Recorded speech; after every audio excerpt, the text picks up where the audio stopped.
This video is dealing with a fairly difficult topic, and it's fairly academic at this time, so I'm not going to expect that you actually understand this to any high degree.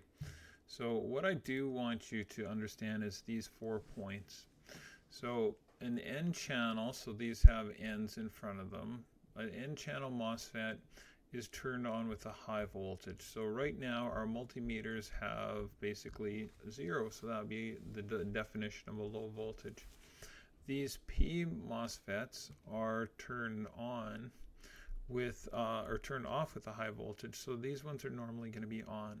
So this schematic is called an H bridge, and if we were to look that up in Google Images or whatever, you would have countless numbers of these. So before the time of integrated circuits and the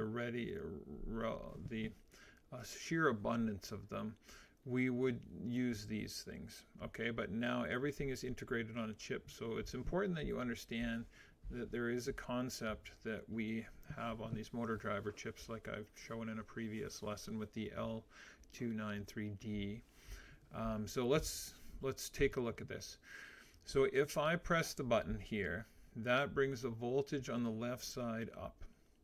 So turning the top MOSFET on this side, and that allows the electricity go through the motor in sort of that fashion. When I press the button on the other side, that turns the top MOSFET up, and it allows the voltage to go through the motor in the opposite direction. Now, as long as these are at 0, then these two bottom MOSFETs are on all the time. Okay, so that's the lesson we're trying to get across. So now this is a breadboard version of the same thing. So as long as this button is not pressed, we have a low voltage on this gate. And the gate is essentially the part of the MOSFET that'll turn it on. So when I press that button, it's going to turn off this bottom MOSFET and turn on this top MOSFET.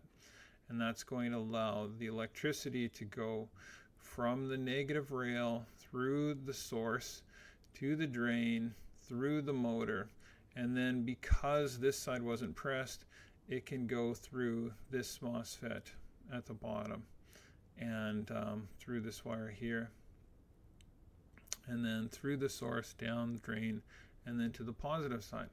So is that confusing? Yes, it is. If I press the other side, then I'm basically turning off this MOSFET and turning on that one, and then the electricity can go through in the other direction.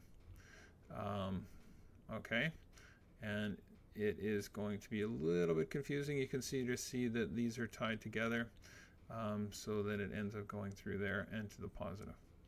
Okay, so now because that's confusing, I've made 2 other scenarios, but first we're just going to look at kind of a schematic of it.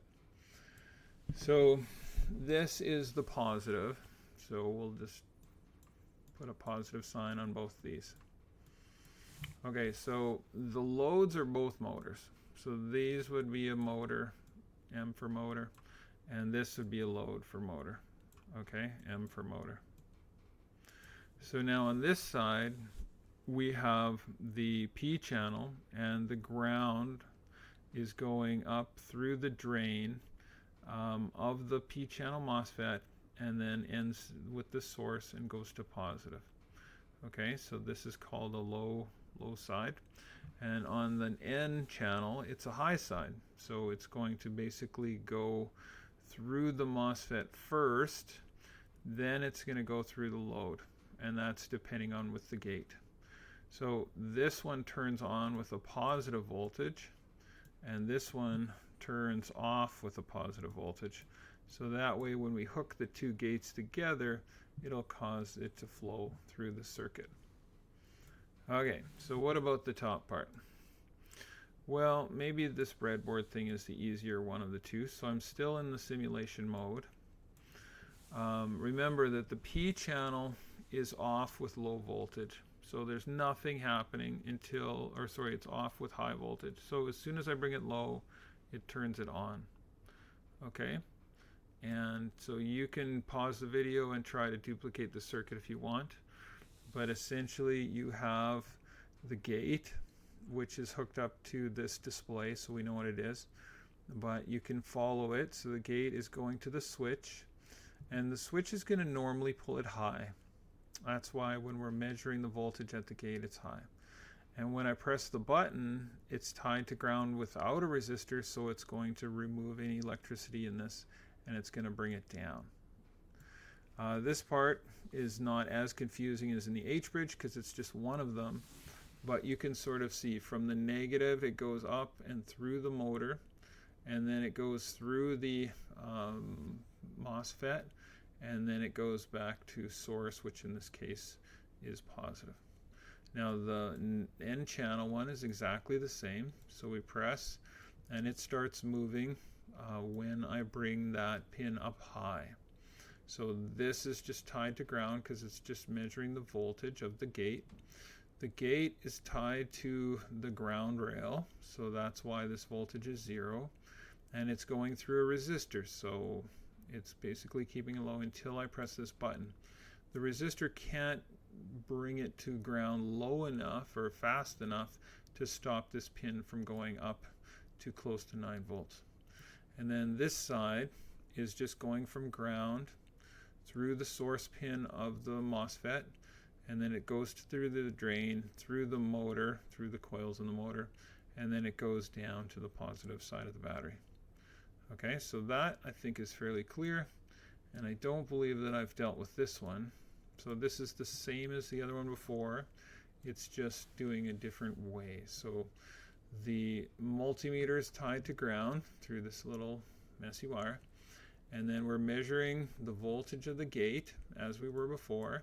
Now because these pins are so close, I can just tie the resistor to them. So this is essentially all one circuit, or one part of the circuit where it goes to ground, and so that is going to pull this pin down low until the button is pressed. And then when the button is pressed, you're going to have going from negative through source, through drain, through the motor, and then back to the battery. So that's actually the easiest way to see it. And then this one, it's high, so when I press the button, it's activated with a low voltage. So if you follow, first of all, the multimeter is hooked up to the gate again, and so it's reading high because this resistor is pulling that pin high because it's connected to the positive side of the battery. When I press the button, it's tied to the negative side of the battery, so it's going to bring that pin low to 0, and when it goes low, it's going to turn or open up this gate or whatever, this MOSFET, and so you're going to allow the electricity to go from the negative pin to the drain this time, not the source. Then it goes to the source, through the motor, and back to positive. Okay, so that is an H-bridge, but it's also taking a look at N-channel and P-channel MOSFETs. So your task is to pick one of these and to duplicate it. If you want to get more than full marks, you could do all of them, and you can pause the video at any point and try to duplicate them. So I hope that they're clear enough. I'll maybe just give you a zoomed in picture of each one at the end. So this one is just without the breadboard. You press the button, it goes to the negative side of the motor, or goes negative direction, and when I press this one, it goes positive. Okay, and this one here, we'll pause it here, and when I press this button, it goes positive, and when I press this button, it goes negative. Be really careful of all these little, I tried to keep them the same color so that it's maybe easier to follow, but they are kind of tricky. And then these ones, I'll just pause here. You can press the button, and this is for the N channel. Make sure you don't mix those up. And then this is for the P channel. And then last but not least, we have these two examples. And when I press the button, it goes from high to low, and that's for because it's a P channel. And when I press this one, it goes from low to high, and it causes the motor to go. And the last thing we'll leave off with the 2 or the 3 messages that you have to understand or should understand is an N channel MOSFET will turn on with a high voltage, whereas a P channel MOSFET will turn off with a high voltage. So in this situation, the P's are normally on, and it's only when we press the button that the N channels will turn on, and it'll also turn off the corresponding P channel. Okay, good luck with that and have fun doing it.